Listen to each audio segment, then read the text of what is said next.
Si vous avez besoin d'aller chez le dentiste cette semaine, ça risque d'être compliqué. Je vous avais dit qu'il fallait attendre demain, mais en fait, c'est toute la semaine. Voilà. Ouais. Si vous avez mal, il faut attendre On attend. toute la semaine. D'accord. Mais on peut aller à les urgences quand même.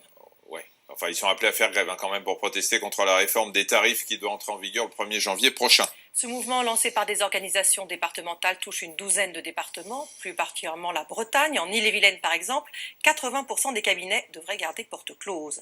Quelles sont les raisons de ce mouvement social que prévoit la réforme des tarifs décidée par le précédent gouvernement? Explication Lucille Degout, Claire Ricard, Hervé Droguet. Depuis ce matin, ce cabinet dentaire est vide et il le restera toute la semaine, car le chirurgien dentiste est en grève. Une mobilisation lancée par les cellules de coordination des dentistes libéraux, les CCDLI.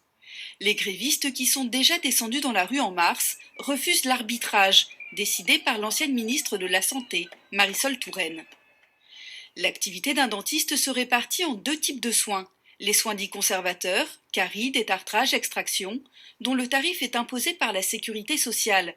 Ils représentent 65% de l'activité d'un dentiste pour 35% du chiffre d'affaires. Les soins prothétiques, pose de couronne, bridge, implant, dont le tarif est libre. Ils représentent 12% de l'activité et 53% du chiffre d'affaires. Les soins prothétiques équilibrent donc le budget d'un cabinet. La réforme prévoit un plafonnement des tarifs des prothèses, coûteuses pour les patients, en échange d'une revalorisation des soins conservateurs.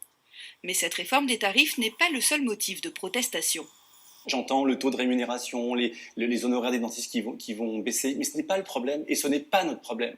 Notre véritable problème, c'est la santé de nos patients et surtout la possibilité de mettre en place des thérapeutiques qui, partout dans le monde, sont mises en place par les professionnels de santé, mais également les services publics.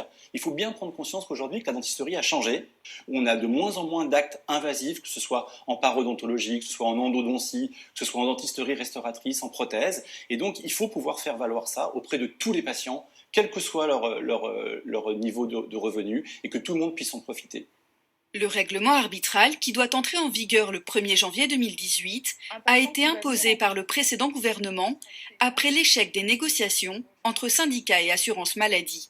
L'idée, c'est de réouvrir les négociations, de se remettre. Nous refusons systématiquement, là, dans l'état actuel des choses, l'arbitrage. Donc il n'est pas question de renégocier quoi que ce soit, il est question de se remettre autour d'une table, avec, je le rappelle, parce que c'est important, on ne l'a pas dit non plus, l'ensemble des acteurs du monde dentaire. Tout le monde est concerné. Il y a des dizaines de milliers de licenciements à la clé si ce règlement arbitral passe. Donc c'est extrêmement important de bien expliquer le fond de nos préoccupations, le fond de notre demande.